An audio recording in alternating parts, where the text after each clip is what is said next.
Ya mungkin dulu awal-awal malah Cici tuh nggak punya handphone gitu kan yang bisa BBM-an tuh. Dulu kan zamannya BB ya Liv ya. Mhm. Jadi semua grup apa itu kan pakai BB kan. Sampai akhirnya tuh Oh. dimodalin sama Dede dulu. Awal-awal tuh dibeliin BB dulu nih buat lu kerja gitu kan. Kalau udah dipercaya, udah sampai tahap dipercaya, ya jagalah kepercayaan itu gitu loh. Mhm. Karena kepercayaan mahal harganya. Hai Sobat Remax, saya Olivia Lim. Selamat datang di episode pertama Realtor Insider, sebuah seri konten yang menampilkan the top realtors dan influential figures dari Remax Indonesia. Dalam podcast ini, kami akan menggali cerita inspiratif dari para influencer Remax Indonesia, membahas perjalanan karir, tantangan, serta tips sukses mereka dalam dunia properti. Nah, buat Sobat Remax yang baru mau mulai atau ingin mengembangkan karir, seri ini tuh akan memberi inspirasi dan juga tips yang kalian butuhkan untuk sukses bersama Remax Indonesia, your trusted partner. Di episode pertama ini aku seneng banget nih kedatangan tamu yang luar biasa banget. Dengan 12 tahun pengalaman di dunia real estate, beliau berhasil menjadi salah satu top produser di tahun 2023. Nah, aku udah gak sabar banget nih buat ngulik-ngulik mengenai perjalanan karirnya yang bisa dibilang dimulai dari berbagai latar belakang pekerjaan hingga akhirnya saat ini menjadi salah satu expert yang dipercaya oleh perusahaan multinasional dan pastinya akan sangat menginspirasi karena akan banyak hal yang bisa Sobat Remax pelajari. Please welcome Pony dari Remax Indoland. Hai. Hai, nah, selamat datang Ciponi. Iya, halo Olive. Gimana udah makan? Kita santai aja nih ya. Kita Iya, santai ya, santai iya, ya. siap-siap. Oke nih. Sebelum kita mulai, aku tuh seneng banget ya. Please welcome di Remax Indonesia. Dan akhirnya kita bisa ngobrol nih ya, ketemu langsung ya di sini ya. Nah, jadi aku tuh pengen tahu nih sebelumnya Ciponi ini apa sih yang dikerjakan saat ini gitu loh? Kalau untuk saat ini ya aku di dunia properti ini kurang lebih udah 12 tahunan ya. Oh, Jadi 12 kalau tahun. iya 12 tahun. Jadi kalau aku sih memang lebih megangnya ke corporate ya. Tapi selain corporate ya rumah ataupun apartemen juga iya. Jadi selain Mhm. office ke rumah, apartemen semualah jual beli ataupun sewa. Oke, Heeh. pokoknya semuanya lah ya, Semuanya, semuanya heeh. jadi cuan ya Cuan, iya kan, betul. apapun. Tapi kalau Mm-mm. korporat enak banget tuh korporat tuh. Iya sih. Kayak Jadi kalau sekali gebuk langsung gede, amin. Jadi kalau ya kan? kalau korporat ya mungkin lebih ke perusahaan-perusahaan gitu. Jadi Mhm. ya enaknya mungkin kalau mereka mungkin kayak lebih jangka panjang aja ya kalau sewa ya. Mhm. Heeh, Tadi kan aku sempat ada info nih mengenai heeh. Cifoni yang karirnya itu sebenarnya berawal dari karir yang beragam lah ya Iya, sebelum masuk ke dunia properti. betul. Nah, bisa diceritain nggak sih kenapa Cifoni itu memutuskan untuk masuk ke dunia properti? Mungkin mau mencari hal yang baru, terus Hmm. motivasinya mungkin akan mencari penghasilan yang lebih besar ya Liv ya. Contohnya Mhm. mungkin kayak udah lihat mungkin sebelumnya juga ada adik Cici yang udah terjun duluan ke dunia properti.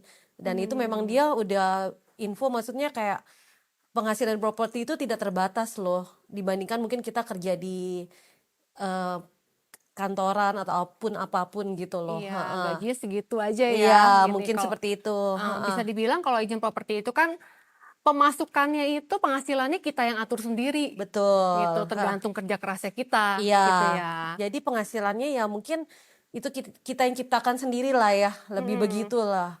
Iya sih, bener Heeh. sih. Banyak kan sih orang menjadi agent properti itu karena ingin selain penghasilan tambahan, Mm-mm. dia pengen ngatur sendiri nih penghasilannya Betul. mau sebesar apa nih sesuai dengan impian dia gitu kan Iya. ya. Itu bisa di-setting sendiri lah Iya. bisa dibilang ya. Dan mungkin satu lagi juga Cici tambahin mungkin kayak waktunya juga lebih fleksibel. Betul, Heeh. benar. Nanti kita ngomongin yang mengenai cara membagi waktu. Betul. Boleh, boleh, boleh. Nanti Ah, dibagi deh tips-tipsnya. iya.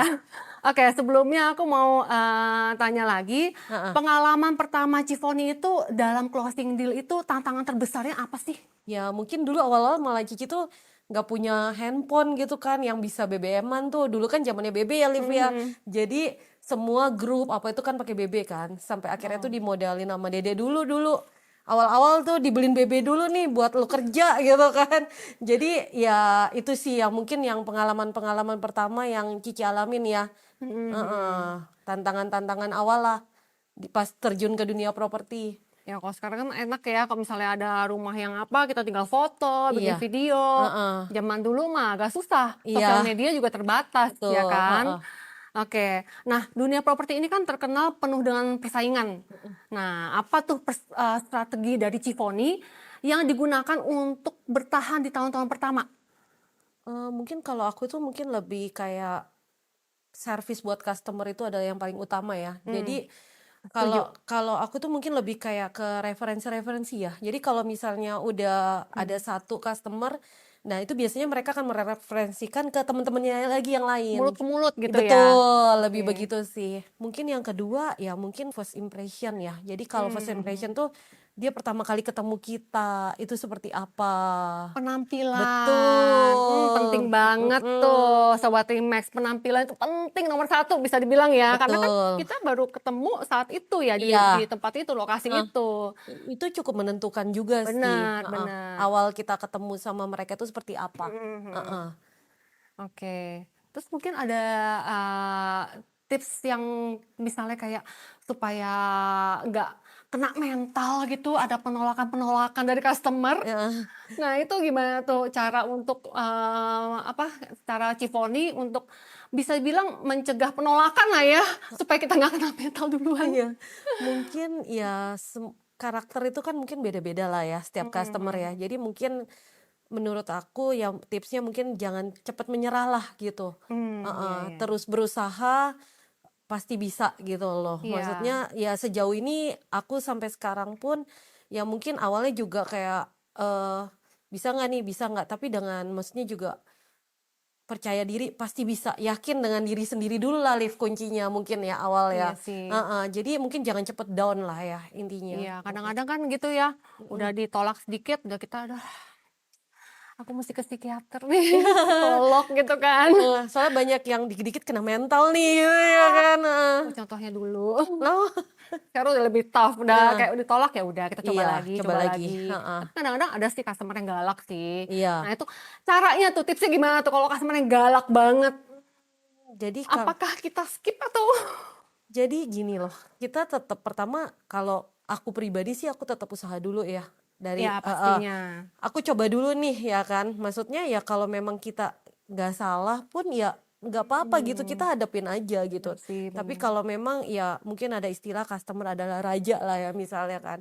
Tapi ya selagi memang masih masuk akal dan memang ya mungkin karakter yang tadi Kiki bilang lah, karakter orang tuh beda-beda ya kita hadapin aja lah. Karena kan kita memang ya itulah, kita kan di bidang jasa ya, live Iya, ya, betul jadi kita betul. harus kayak ya servis lah, balik lagi lah seperti apa. Customer adalah raja. Betul. Oke, itu customer adalah raja ya, Sobat Remax. Oke, ngomong-ngomong nih Cifoni, Iya, sebelum kita lanjut, mhm. aku mau ngomong mengenai properti yang lagi in banget di luar negeri, Oh, yaitu di Australia. Nah, kalau misalnya dibilang ngomong-ngomong mengenai properti di luar negeri yang terutama di Australia itu ya, mhm. itu udah lebih mudah loh kalau misalnya kita mau beli. Soalnya Remax Indonesia itu punya project properti internasional. Nah, jadi pertama ada apartemen The Kensington. Mhm. Ini merupakan new luxury apartment in Sydney. Tuh, Sydney udah lokasinya udah Bagus banget ya. pertama Sydney kotanya bagus ya kan. Terus lokasinya tuh strategis banget, deket dengan light rail yang menghubungkan ke Central Business District dan juga lokasinya itu deket sama Universitas UNSW yang Mmm, merupakan top 19 universitas. Jadi nanti kalau misalnya anaknya Cifoni ini mau sekolah di luar negeri, beli apartemen ini jadi deket tinggal jalan iya. gitu. Yang kedua, ada juga apartemen Aspire Melbourne. Nah, ini lokasinya di Melbourne ya. Lokasinya juga sama, super strategis. Berada di pusat kota Melbourne dan cuma 50 meter aja dari Thorpe Street. Gitu. Nah, kalau misalnya udah biasa main di sana pasti tahu lah ya Thorpe Street itu di Mhm. mana. Nah, dengan transportasi umum yang lengkap, 5 menit ke RMIT University dan 10 menit ke Melbourne University, dan juga fasilitasnya itu mewah banget, setara hotel bintang 5. Jadi bayangin tuh kalau misalnya anak kita kuliah di sana, udah kita nggak usah khawatir sama lingkungannya, karena Iya. itu lingkungannya memang benar-benar mewah ya. Jadi lebih terjamin lah ya. Jadi langsung aja deh nih buat Sobat Remax yang lagi persiapan kerja di OSI atau persiapan kuliah atau anaknya yang mau kuliah juga gitu. Mending langsung aja hubungi Remax Indonesia sekarang, soalnya harganya bener-bener worth it banget. Buat DP unitnya aja itu cuma 5.000 Aussie dollar. Itu sih termasuk untuk mewah semewah itu sih oke banget ya harganya Iya. ya. Dan harga per unitnya itu mulai dari 800.000 Aussie dollar juga gitu.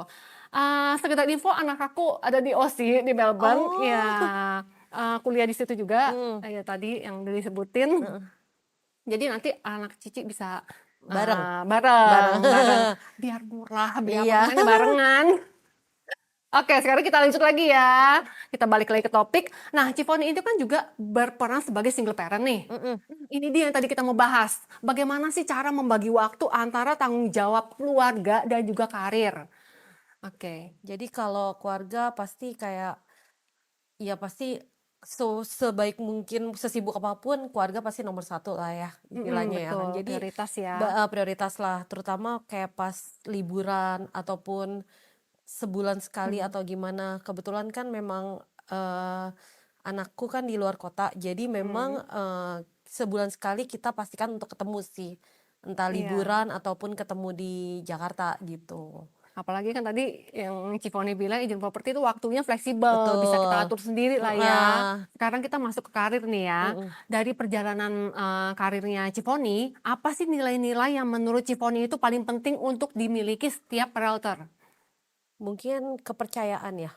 Kepercayaan itu mahal banget sih. Jadi kalau misalnya udah dipercaya sama customer, itu mungkin ya udah enak banget lah. Tapi ya kita harus menjaga kepercayaan itu. Karena kan buat Betul. mencapai kepercayaan itu juga nggak mudah ya. Sampai kita akhirnya dipercaya. Dipercaya.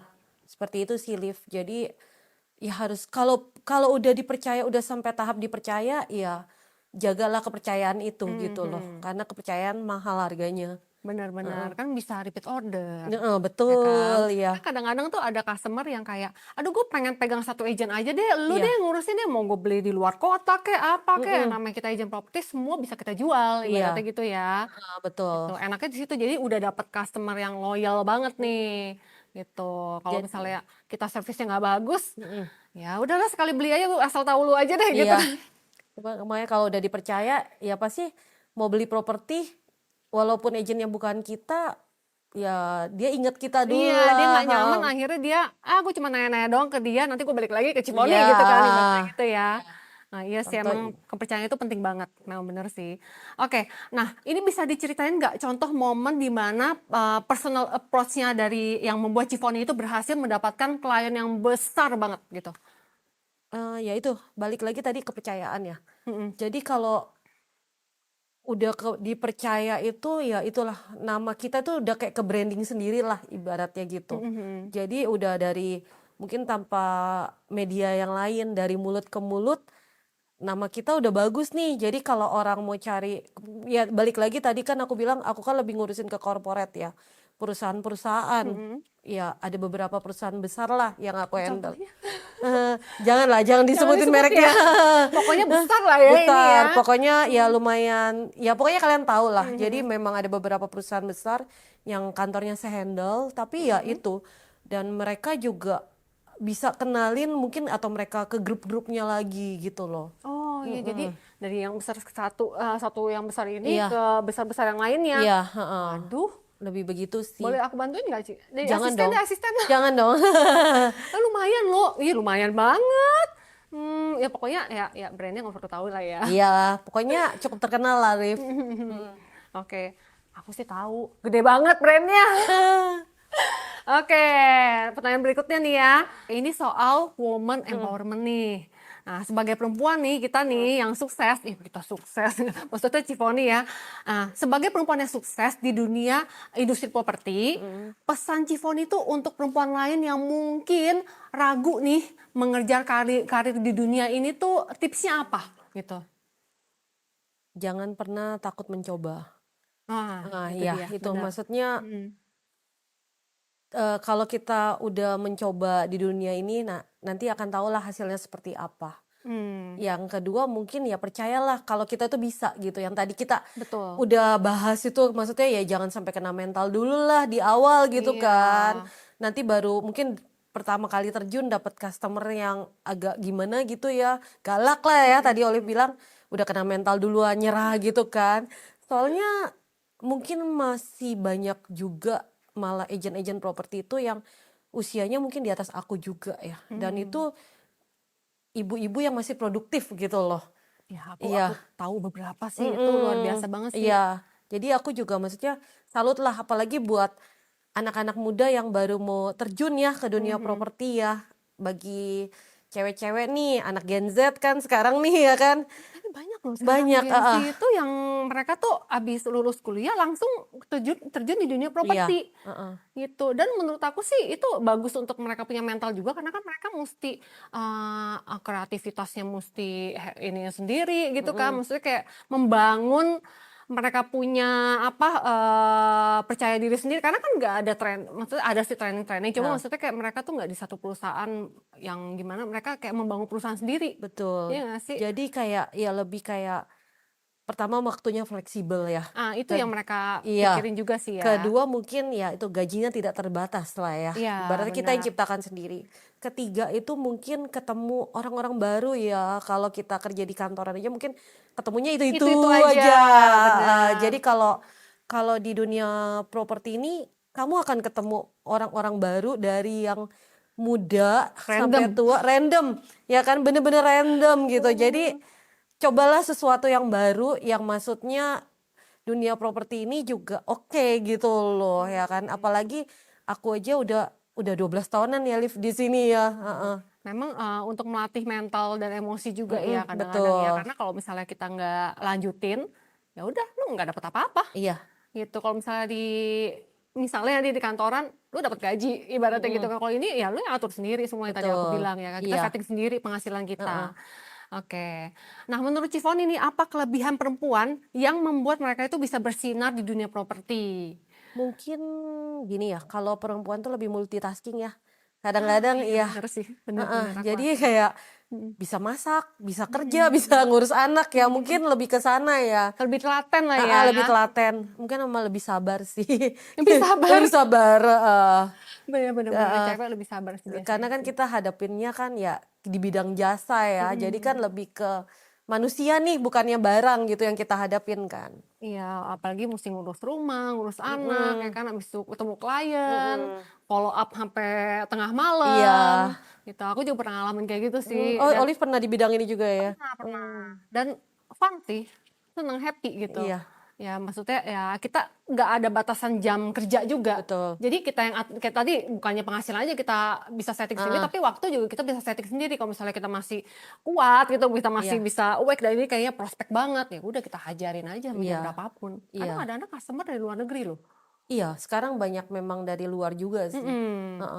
Aku mau tahu nih mimpi dan harapan besar Cifoni untuk perempuan di Indonesia, khususnya di dunia karir. Nah, ini global nih, agak besar nih, Agak besar. agak ini meluas nih ya di dunia karir gitu. Ya mungkin kayak di peran industri apapun gitu ya. Mungkin ya berani mencobalah. Karena ya mungkin sekarang banyak wanita juga yang mungkin nggak bisa diem aja di rumah nih jadi princess gitu kan. Jarang deh Jarang kita sekarang. temui ya. Kayaknya cewek-cewek sekarang itu lebih kayak proud dengan hasilnya sendiri gitu ya, bangga dengan hasilnya sendiri ya. Karena aku banyak juga ya lihat konten-konten yang ibaratnya kayak suami udah ada, maksudnya ada penghasilan besar gitu kan ya. Dia sendiri tuh bangga dengan penghasilan dia sendiri, dia bisa beli barang sendiri, terus unboxing, dijadiin reels, video. Oh iya. Ya kan, itu tuh satu yang sangat ngebanggain sih. Iya. Walaupun suami gue udah kayak udah settle banget nih. Bisa lah semuanya terpenuhi gitu ya sebenarnya ya. Benar. Sekarang lebih bangga ke situ sih Betul. daripada dapat suami yang udah kaya lah Iya. gitu kan. Jadi Gitu sih. kalau mungkin punya penghasilan sendiri itu kayak belinya itu lebih ada bangga tersendiri lah, kayak self reward lah sendiri lah, ini hasil gue loh gitu kan. Oke. Nah, nggak kerasa nih ya kita udah di akhir dari program ini. Pokoknya makasih banget ya buat Cifoni atas insight-nya dan juga tips-tipsnya yang pastinya akan banyak juga nih kita belajar dari sini ya. Menjadi apa sih inspirasi buat Sobat Remax di luar sana. Oke, pokoknya jangan lupa untuk terus mengikuti episode podcast kami di YouTube channel Remax Indonesia. Catat yang belum subscribe, jangan lupa subscribe channel YouTube Remax Indonesia. Saya Olivia Lim dan Saya Foni. sampai jumpa di episode selanjutnya.